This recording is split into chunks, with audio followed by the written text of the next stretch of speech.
Olá, você que se conectou aqui no podcast Vida Moderna. Não sei se você está me vendo ou me ouvindo, porque nós estamos no YouTube e também em mais de 5, para ser mais exato, em 7 plataformas de áudio, como Spotify, como Google Podcast, Apple Podcast e tudo mais. Você procura a gente sempre por podcast Vida Moderna. E a gente está gravando aqui nos estúdios Vida Moderna em São Paulo. Por quê? Eu vou dar um spoiler aqui agora, porque nós estamos abrindo também no Rio de Janeiro, São José dos Campos e provavelmente Alphaville. Mais estúdios Vida Moderna. E quem está aqui comigo hoje é o Edgar Macari, que ele é diretor analista do Gartner Brasil. Tudo bem, Edgar? Como é que você está? Tudo bem, tudo ótimo. É um prazer estar aqui. Muito obrigado por me receber. Obrigado por seu tempo comigo aqui também. Bom, a gente vai falar de várias coisas, né? A gente vai falar desde... O Gartner faz sempre todo ano uma previsão no começo do ano para aquele ano que vem, né? Eu não vou te pedir nenhuma previsão hoje, porque eu sei que deve estar em andamento ainda teu estudo, né? Para posicionar quem está escutando a gente, dá um rápido overview do Gartner para mim. O Gartner é uma das principais empresas globais e com presença bastante forte aqui no Brasil de aconselhamento de executivos. E atuamos em diversas frentes. Eu, particularmente, atuo na área de Analytics e inteligência artificial. Então, eu trabalho com líderes de tecnologia, líderes de Analytics, inteligência artificial, com relação às suas estratégias, como gerar valor para suas organizações. Então, a gente escreve, os nossos clientes têm acesso às nossas pesquisas, né, aos textos que a gente escreve. Temos também uma série de conferências, muitas delas acontecendo aqui no Brasil, que aí são abertas para clientes e não clientes do Gartner. Sim. E essas interações, hoje eu falo com clientes do Brasil e do mundo. É só tecnologia. Quer dizer, só não, né? Pelo amor de Deus, não é só tecnologia. Quer dizer, basicamente a tecnologia... O Gartner tem dois universos. Tem o GTS e o GBS. O GTS é o lado de tecnologia e tem o lado também de específico para indústrias ou para funções de negócios. Tem Gartner para líderes de RH, Gartner para marketing, tem Gartner para setor automotivo, enfim. Temos também as especialidades por funções de negócios e por indústrias. E vocês têm também o quadrante mágico, né? Um monte de quadrante mágico. Temos o quadrante mágico. Eu sou um dos coautores do quadrante mágico para as plataformas de Analytics e Business Intelligence. Tá. Isso é um estudo que você faz setorial sempre. Exatamente. Uma vez por ano, ele é atualizado. A gente seleciona os principais vendors desse espaço e a gente analisa o quão bem eles estão entregando as coisas hoje e a gente analisa também a visão de futuro deles. Tá. Bom, a gente está no mês de outubro, as previsões lá no comecinho do ano, como é que você posiciona a inteligência artificial? Bateu com o que vocês previam, superou, está aquém, como é que está? O que a gente observa hoje é, desde que começou essa movimentação muito grande em torno de inteligência artificial, a gente tem feito uma série de pesquisas com clientes de todo o mundo. A gente vem monitorando qual que é o estado de adoção de inteligência artificial. Né? Se as empresas estão em modo de exploração, em modo piloto ou já em produção. A gente via, o ano passado, uma tendência, uma concentração muito grande em empresas ainda no setor, na área de exploração. 70% das empresas estavam em modo exploração. Agora, de cabeça, não vou ter os números exatos, mas um número um pouco menor em modo piloto, ou seja, estou testando a temperatura da água. Tinha uns 15% ali, mais uns 4% mais ou menos em modo produção. Não soma 100%, que tinha uns outros, não sei. A gente mediu isso de novo no meio desse ano e a gente tinha essa expectativa justamente de, olha, das empresas já saírem do modo de exploração. Já o modo de exploração eu estou olhando, entendendo o que é essa tecnologia, e a gente viu uma queda muito grande. Dos 70% que a gente tinha em modo de exploração, foram para 35%. Metade. E você pensa, poxa, elas abandonaram? Na verdade, não. Na verdade, é uma notícia muito boa. Elas justamente seguiram essa jornada de ir para o modo piloto, piloto e também para o modo já em produção. E esse é um recorte global. Eu tinha muita curiosidade de ver e para o Brasil. Como é que são esses números? Eu tive essa oportunidade. Em agosto, eu apresentei um webinar sobre inteligência artificial generativa em português para uma audiência exclusivamente brasileira. E eu perguntei à minha audiência, fiz ali uma enquete no meio do webinar, Eu imaginava, pelas conversas que eu tenho com clientes todos os dias, que no Brasil ia ser algo parecido, mas eu fiquei surpreso que alguns números foram até exatamente iguais, assim. Então a gente observa essa tendência também aqui no Brasil. Isso aí não vem um pouco de alinhamento de multinacionais, por exemplo? Nem tanto. Também, muitas vezes, muitos dos nossos clientes são empresas Globais, né? globais, exato. E eu falo muito com empresas de governo também. Ah, sim. Eu falo bastante de governo nas mais diversas esferas, desde governos municipais, estaduais, federais. E a gente vê um avanço muito grande em governo também, ou também de organizações 100% brasileiras. Sim. O que pega mais? Como é que é a questão de mudança de hábito para usar a inteligência artificial? Como é que é a questão, como é que eu posso chamar de... Eu falo que é o fator humano. O fator humano. O fator humano ele engloba 3 coisas. Existe a mudança cultural, gestão de mudança. Existe a questão do letramento de dados ou letramento tecnológico. E existe o modelo organizacional, ou seja, qual é o nível de autonomia que as minhas áreas de negócio exigem, que elas demandam. Veio a palavra mudança cultural, quer dizer, qual é que é o freio cultural que tem na história aí? Quando a gente propõe uma mudança na forma como as pessoas fazem as coisas, ou mais do que isso, a gente está propondo uma mudança na maneira como as pessoas tomam decisões. Sim. Isso é natural do ser humano. Claro. Né? Algumas pessoas vão estar muito motivadas, outras um pouco reticentes, outras um pouco resistentes. Com relação à inteligência artificial, essa vem sendo uma mensagem muito grande. Nossa, a gente precisa trabalhar a confiança. Ou seja, se eu tenho, por exemplo, um sistema autônomo, pode ser um chatbot que conversa com o cliente. Sim. Eu tenho que ter uma confiança muito grande nesse sistema para permitir que ele represente a minha empresa frente aos meus clientes. Sem dúvida. A confiança é algo que, à medida que a gente permite que determinados sistemas tenham um nível maior de autonomia, a confiança deve ser maior. E ela deve ser trabalhada por uma série de fatores e uma série de partes interessadas pela organização, desde a minha liderança, as pessoas pela organização, os meus clientes, fornecedores, todo mundo que vai ter alguma interação.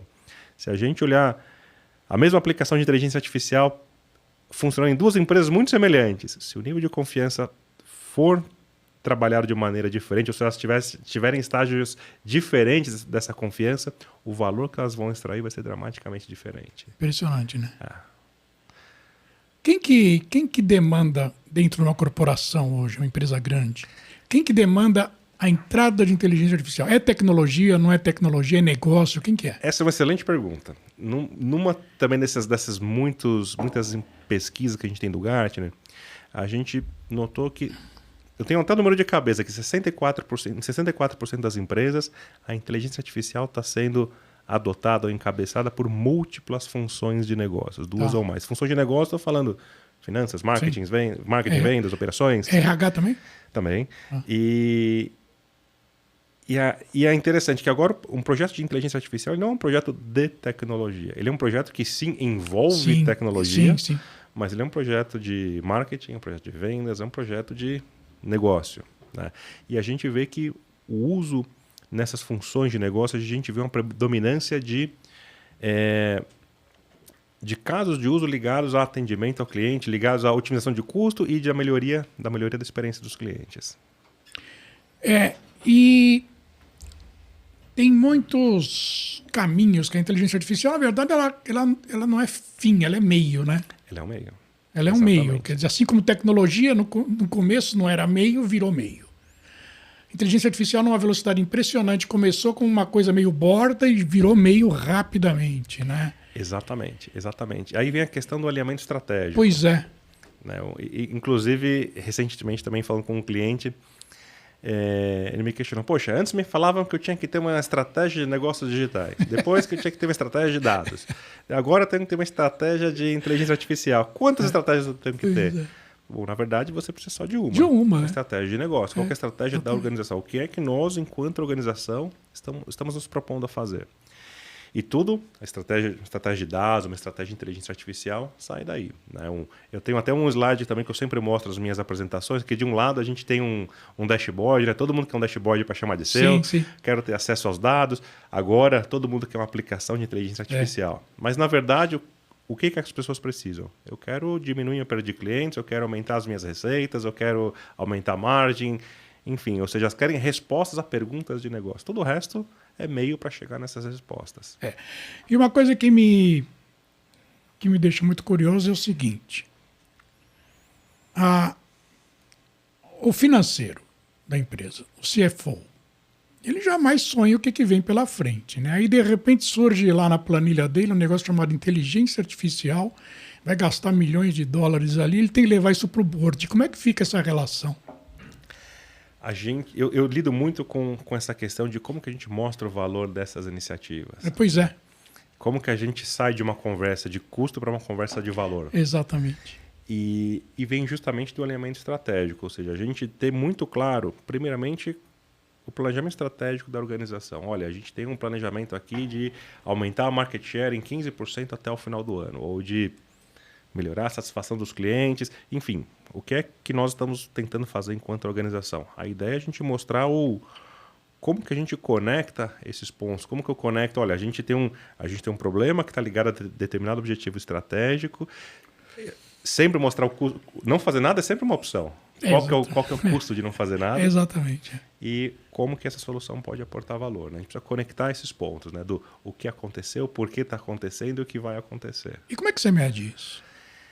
Já tem tempo de inteligência artificial para medir o resultado? Essa é uma pergunta também muito boa.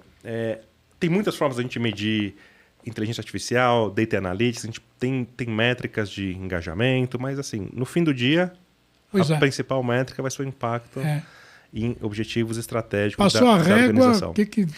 E o que a gente vem observando agora, inclusive é uma das nossas recomendações com relação à inteligência artificial, a gente fala que agora a velocidade de iteração ela importa. Sim. Né? Identifica um piloto, começa com esse piloto. Que se a gente já mostra resultados o quanto antes, a gente já começa a mostrar, a gente já começa também a entender como que essa nova tecnologia funciona. Se a gente erra rápido, erra barato. E o mais importante, a gente aprende, né? A gente evolui. Exatamente. Né? E tem um outro benefício também, que agora tudo está se movendo, tudo mudando com uma velocidade muito rápida. Todos os dias tem um vendor diferente, uma aplicação diferente, um caso de uso diferente, alguma possibilidade que a gente não tinha pensado ontem. Se a gente for ficar pensando, vou esperar a água acalmar um pouco para pular, você ficou para trás. Obviamente, a inteligência artificial ela gera dados praticamente infinitamente, né? Quer dizer, não para. A gente está conversando aqui, a gente está gerando dado. Com certeza. A gente não está jogando vídeo no ar, né? Está jogando dado no ar. Exatamente. Isso aqui virou dado. E aí, como é que fica a governança de dados no mercado hoje quanto a isso? Porque tá um balaio de gato isso, né? Esse vem sendo um tema muito quente globalmente. Globalmente. E aqui no Brasil, esse ano, olha, eu falo, para ter uma dimensão, eu falo com mais ou menos uns 50 clientes por mês e metade disso é Brasil. Sim. Mais ou menos. Um pico muito grande de interesse por governança. Sim. Mais do que interesse, uma necessidade. Necessidade. E de onde vem isso? Eu observo dois grupos grandes de organizações. Tem as organizações que começaram a olhar agora para a inteligência artificial e viram que, olha, a matéria-prima disso é dados. Sim. São os dados. Então eu preciso fazer uma lição de casa de governança que eu ainda não fiz. Tem esse pessoal. E tem o pessoal também, tem as organizações que eu já tenho algum piloto, já aprendi uma lição ou duas aqui, agora eu quero escalar isso para a organização. Sim. Como é que eu faço? Então eu vejo esses dois universos e isso está muito ligado também com o tema da nossa próxima conferência de Data Analytics do Gartner aqui no Brasil, o ano que vem, que é justamente lidere da exploração à execução. Tá.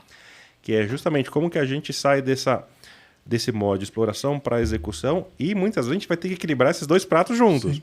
Eu tenho já algo que está em produção, mas eu tenho coisas novas surgindo, novas tecnologias, novas possibilidades surgindo. Ou seja, como que a gente equilibra essa exploração com a entrega de resultados de uma maneira seguindo as boas práticas, seguindo regras, seguindo a questão de regulamentação. Sim. Regulamentação de inteligência artificial não é uma questão de si, mas de quando. Tem alguns projetos de lei sendo discutidos em Brasília. Na Europa e Estados Unidos já tem isso? Já existe e tem uma lei em nível estadual no Ceará. É mesmo?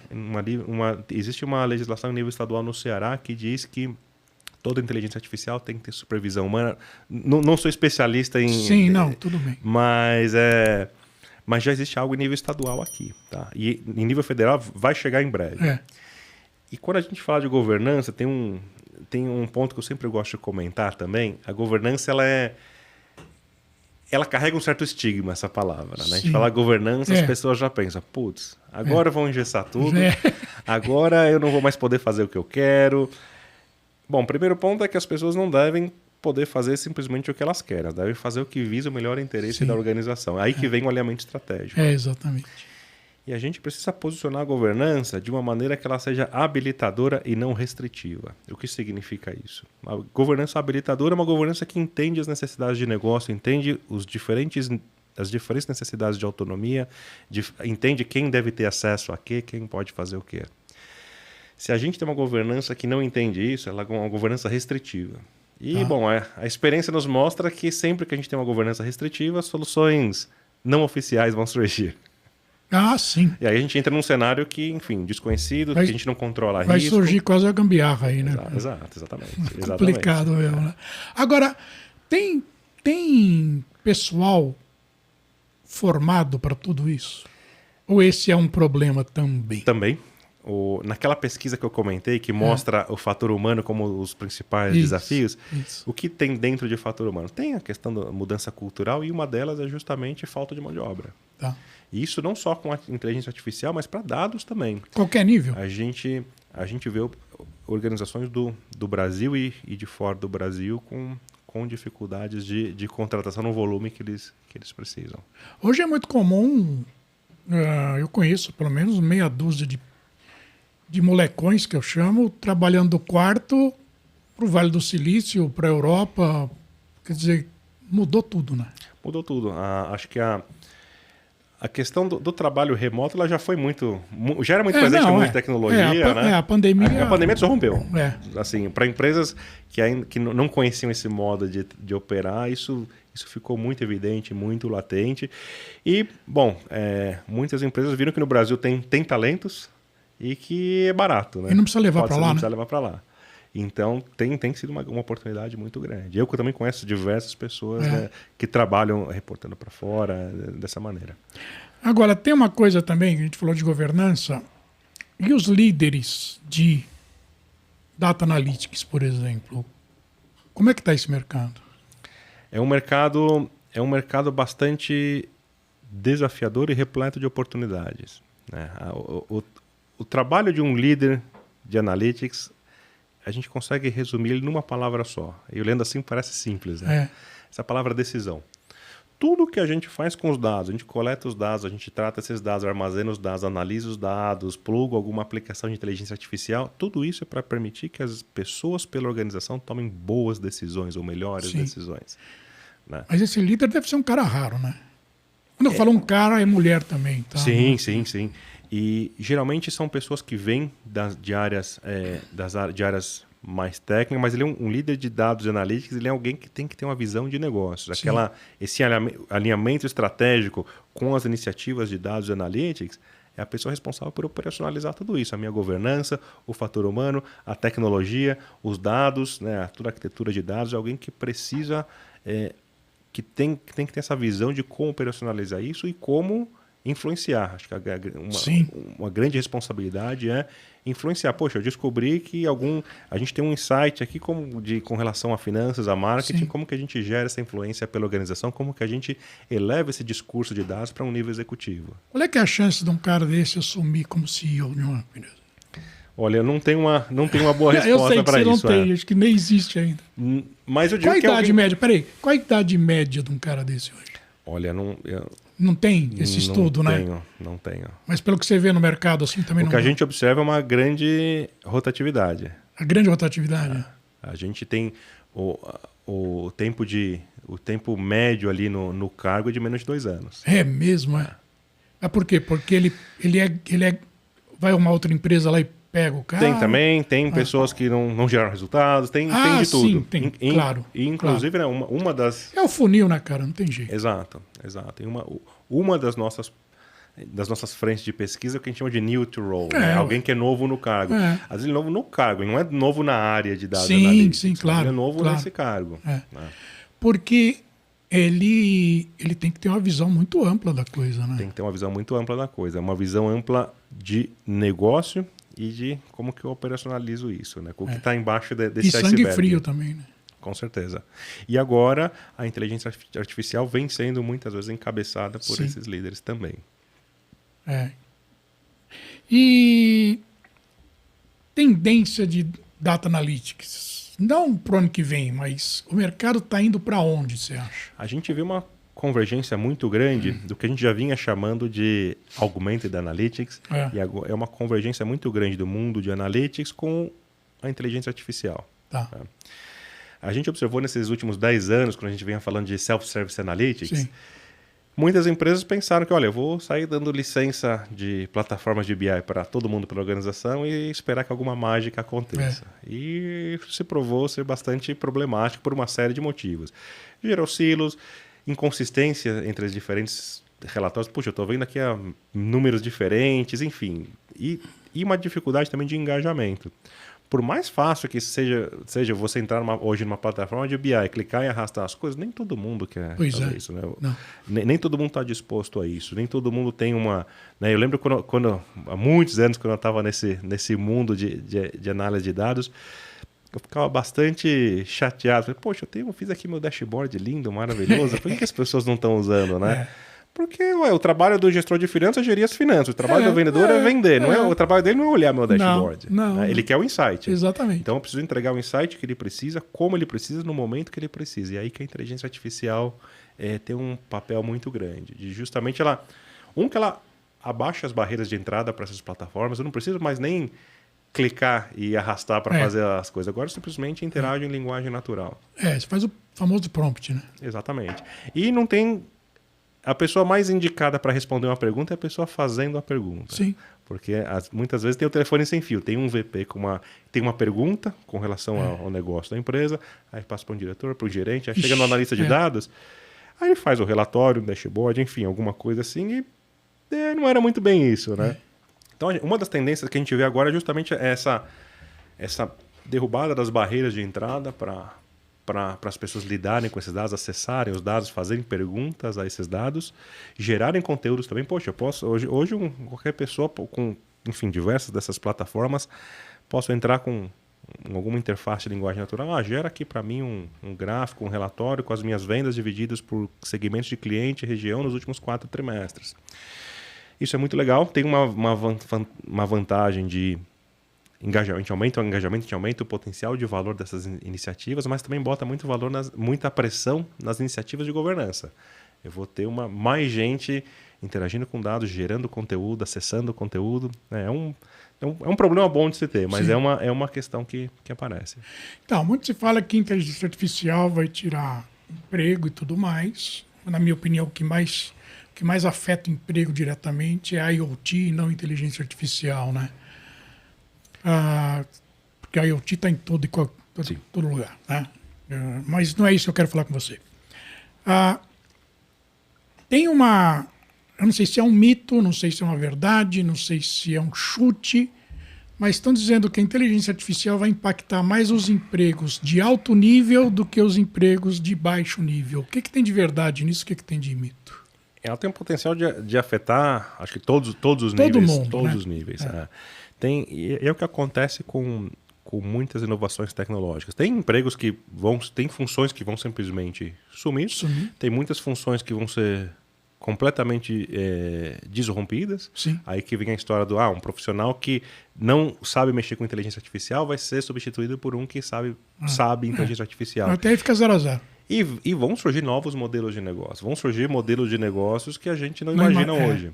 Mas a gente vê tantas plataformas que a gente tem hoje de transporte por aplicativo que não existiam antes de ter 3G, 4G e celular no bolso de todas as pessoas. Né? Tem modelos de negócios novos que vão surgir. Quer dizer, aí é difícil como a gente contabiliza isso. É algo que não a gente dá, vai contabilizar por um modelo de negócio, por uma nova economia que ainda não existe. Não existe, não dá, né? Fica difícil, né? Exatamente. Para a gente finalizar agora, você falou que pro ano que vem você tem um evento já Exatamente. quase praticamente pronto, né? Tem mais alguns? Como é que tá a grade do ano que vem de vocês? Isso. No ano que vem, eu sou chair da conferência de Data Analytics 2025 aqui em São Paulo. Tá. Ela vai ocorrer em abril, no final de abril. Já temos as inscrições abertas. E estamos também com a conferência de segurança e uma conferência para CIO e líderes de tecnologia, que a desse ano aconteceu agora em setembro. Tá? É a nossa retomada dos eventos aqui no Brasil, os eventos presenciais no pós-pandemia. A gente retomou os eventos nesse ano. Eu tive, nele tinha muita gente, né? Tinha bastante gente, foi um sucesso. E o ano que vem a gente já voltamos com três conferências. Quais são as três? De Data Analytics, uma de segurança e a outra de CIO e líderes de tecnologia. E nuvem, não entra na história? Nuvem para mim é tudo isso. Né? Então, é isso que eu queria saber de você. Onde é que estava a nuvem inserida em tudo isso aí? Está em tudo, né? A nuvem para mim é tudo isso. Tá. E o mercado tem essa consciência? Com certeza. De nuvem tem, né? Já está maduro, né? A gente vê, é uma realidade que já se coloca, né, há bastante tempo. E no meu universo, na minha bolha de dados, analytics, de business intelligence, é uma tendência muito grande com relação a essas plataformas. Né? Muitos desses vendors vêm adotando uma postura de cloud first ou cloud only. Sim. Acaba gerando certos conflitos com alguns desses vendors, algumas dessas plataformas, classicamente, têm uma base grande de clientes on-premise. Né? Deve ter, né? Tem, e acaba gerando alguns desconfortos. E é algo que traz uma competitividade muito grande para esse mercado. Né? Anteriormente, a gente via nesse espaço dessas plataformas de analytics, tipicamente esses vendors faziam um grande release por ano, né? Fazia conferência, tudo. Agora, com a nuvem, a gente tem novos releases, novas funcionalidades. Depende de cada vendor, mas tem vendor que tem todo mês tem algo novo ali. Então, traz uma competitividade brutal para esse mercado. Difícil de se manter uma vantagem competitiva, né? Ali se lançou algo, o mês seguinte alguém já lançou um novo release, algo assim. E, bom, a vantagem para isso é a vantagem para o consumidor final, né? Que tem as ferramentas aí mais atualizadas, novas funcionalidades a todo momento. Sem dúvida. Só mais uma coisa que me ocorreu agora, que eu tenho lido bastante também. Eu não sei se você pode falar sobre isso ou não, mas consumo de energia em inteligência artificial. Eu estou vendo que tem que ser criado data centers imenso. Eu vi um gráfico outro dia assustador de que, acho que não sei onde foi, na China parece, que o uso de energia elétrica para inteligência artificial superou todo o consumo de energia da Europa. Não sei se você viu esse gráfico. Não vi, mas a questão de consumo de energia é uma questão muito importante, porque eu não tenho o número agora exatamente, mas o volume de energia que uma simples consulta num chat GPT ou algo da vida, se eu não me engano, são 20 vezes maior do que uma pesquisa no motor de busca. Como Google ou algo assim. Então é um volume de energia muito grande. Esses data centers com as GPUs, com as unidades de processamento gráfico, consomem um nível de energia muito grande. Eu venho lendo também alguns artigos que vêm falando de que alguns desses data centers vão ter unidades próprias de geração de energia. Né? Porque para não impactar o grid de energia de uma cidade, enfim, que as pessoas estão ali vivendo. Né? Quer dizer, é uma preocupação muito grande. Não é mais aquela contingência, se acabar a luz, entra a minha energia. Agora não é mais tão simples. O volume de energia agora realmente é muito grande. E a gente está, inclusive, tem se abordado a questão de cada data center gerar a sua própria energia elétrica. Porque isso aí entra meio em choque com o ESG, né? Também. Exatamente. Quer dizer, é um negócio que é gozado, né? Recentemente eu conversei com um executivo de uma empresa grande de nuvem. Ele era responsável pela expansão de data centers pelo mundo. E ele também era o head de ESG da empresa. Rapaz, não dorme. Exatamente. Aí, foi justamente uma das perguntas, eu tive a oportunidade de conversar com ele. E uma das perguntas que eu fiz é como equilibrar isso? Como equilibra isso? Como equilibrar isso? Aí uma das coisas que eles estavam olhando é justamente a geração dos data centers, gerando a sua energia e gerando de maneira sustentável, mas assim, a depender do local onde onde esse data center, a depender das possibilidades locais onde esse data center está. Então, só para finalizar, e não tem nada a ver com o que a gente está conversando aqui, carro elétrico, por exemplo, se você procurar no YouTube, você vai ver estações diesel carregando carro elétrico na estrada, na Europa. Exato, depende da sua matriz energética, né? Você está queimando carvão para carregar carro elétrico. Fica esquisito, né? Exatamente. Tá bom, eu quero agradecer bastante o teu tempo aqui comigo. Sei que a tua agenda é bem corrida. Inclusive, você mora em Campinas, né? Você não mora em São Paulo. Muito obrigado, viu? Muito obrigado, um prazer estar com você aqui e até mais. Até mais. E aqui é Guido Orlando Júnior, diretor de conteúdo do portal Vida Moderna, e você está vendo a gente aqui nos estúdios Vida Moderna. Para você saber dos estúdios Vida Moderna, vai no Instagram e digita @estúdios Vida Moderna para conhecer um pouco da gente. E como eu gosto de terminar sempre meus podcasts, eu lembro que além de excelente conteúdo, nós entregamos conhecimento. Tchau!